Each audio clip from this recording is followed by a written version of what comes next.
ಎಲ್ಲರಿಗೂ ನಮಸ್ಕಾರ. ನಿರ್ಮಲವಾಣಿ ವೀಕ್ಷಕ ಬಾಂಧವರೆಲ್ಲರಿಗೂ ಆದರದ ಸ್ವಾಗತ, ಸುಸ್ವಾಗತ. ಇಂದಿನ ಉಪಶೀರ್ಷಿಕೆ ಭೌತ ವಿಜ್ಞಾನಿ. ಸೃಷ್ಟಿ ರೂಪಂಗಳವತಾರದೋಳ್ ಕ್ರಮ ಲಕ್ಷ್ಯ ಪುಷ್ಟವಾಗಿರ್ತೊಡೇನ್ ಇಲ್ಲದೊಡದೇನು ಶಿಷ್ಟಮಾದುದು ಸತ್ವ ಅದನು ಸೋಕದು ರೂಪ ದೃಷ್ಟಿ ಸತ್ವದೊಳಿರಲಿ ಮಂಕುತಿಮ್ಮ ಮಂಕುತಿಮ್ಮ. ಸೃಷ್ಟಿ ರೂಪಗಳ ಅವತಾರದೋಳ್ ಕ್ರಮ ಲಕ್ಷ್ಯ ಪುಷ್ಟವಾಗಿರ್ತೊಡೇನ್ ಇಲ್ಲದೊಡದೇನು ಶಿಷ್ಟಮಾದುದು ಸತ್ವ ಅದನು ಸೋಕದು ರೂಪ ದೃಷ್ಟಿ ಸತ್ವದೊಳಿರಲಿ ಮಂಕುತಿಮ್ಮ ಮಂಕುತಿಮ್ಮ. ಪರಬ್ರಹ್ಮನ ಸೃಷ್ಟಿಯಲ್ಲಿ ಅನೇಕ ರೂಪಗಳು, ಅವತಾರಗಳು ಇದೆ. ಅನೇಕ ರೀತಿಯಲ್ಲಿ ಗುಣ ಸ್ವಭಾವಗಳಲ್ಲಿ ಸರ್ವವ್ಯಾಪಿಯಾದ ಪರಮಾತ್ಮ ತೋರಿ ತೋರದಂತೆ ಇರುತ್ತಾನೆ.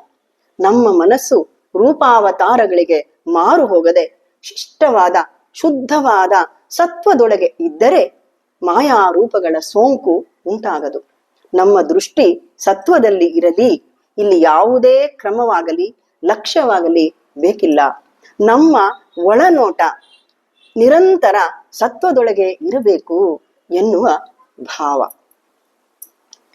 ಕ್ರಮದ ನಭ ವಿಕೃತಿ ವಾಯ್ವಾದಿ ರೂಪಗಳಂತೆ ಕೃಮಿ ಬೀಜದಿ ಮತ್ಸ್ಯ ಮೃಗ ಮನುಜರಂತೆ ಕ್ರಮ ವಿವರವೇನಿರಲಿ ಸೃಷ್ಟಿಯ ವಿಧಾನದಲ್ಲಿ ಸಮಸದದು ಸತ್ವವನು ಮಂಕುತಿಮ್ಮ ಮಂಕುತಿಮ್ಮ. ಕ್ರಮದ ನಭ ವಿಕೃತಿ ವಾಯ್ವಾದಿ ರೂಪಗಳಂತೆ ಕೃಮಿ ಬೀಜದಿ ಮತ್ಸ್ಯ ಮೃಗ ಮನುಜರಂತೆ ಕ್ರಮ ವಿವರವೇನಿರಲಿ ಸೃಷ್ಟಿಯ ವಿಧಾನದಲ್ಲಿ ಸಮಸದದು ಸತ್ವವನು ಮಂಕುತಿಮ್ಮ ಮಂಕುತಿಮ್ಮ. ಸಮಸು ಸವೆಸು, ಕಡಿಮೆ ಮಾಡು. ನಭ ಆಕಾಶ, ವಾಯು ಗಾಳಿ, ಮನುಜ ಮನುಷ್ಯ. ಒಂದು ಕ್ರಮದಲ್ಲಿ ನಿಶ್ಚಿತ ರೀತಿಯಲ್ಲಿ ವ್ಯಾಪಿಸಿಕೊಂಡಿರುವ ಆಗಸದ ಮೇಲೆ ವಾಯುವಿನ ಸಂಚಾರದಿಂದ ಅಲ್ಲಲ್ಲಿ ಇರುವ ಮೋಡಗಳು ನಾನಾ ಆಕಾರಗಳನ್ನ ಹೊಂದಿ ಸಮತಟ್ಟಾಗಿ ಕಾಣುವ ಗಗನ ವಿಕೃತಿ ಹೊಂದಿದಂತೆ ಗೋಚರಿಸುತ್ತದೆ.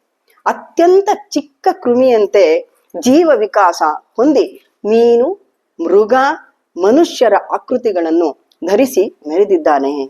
ಈ ಜೀವ ವಿಕಾಸವಾದದಂತೆ ಮಂಗನಿಂದ ಮಾನವ ಎಂಬುದನ್ನ ವಿಜ್ಞಾನಿಗಳು ಸಾದರಪಡಿಸಿದ್ದಾರೆ. ಸೃಷ್ಟಿಯ ವಿಧಾನದಲ್ಲಿ ಸತ್ವವನ್ನು ಯಾವ ರೀತಿಯಲ್ಲೂ ಹಿಂದಟ್ಟಲು ನಿರಾಕರಿಸಲು ಆಗದು. ಸತ್ವವೇ ಎಲ್ಲಕ್ಕೂ ಮೂಲ ಎಂಬ ಭಾವ. ಇಲ್ಲಿಗೆ ಇಂದಿನ ಸಂಚಿಕೆ ಮುಕ್ತಾಯವಾಯಿತು. ಮುಂದಿನ ಸಂಚಿಕೆಯಲ್ಲಿ ಮತ್ತೆ ಭೇಟಿಯಾಗೋಣ. ನಮಸ್ಕಾರ.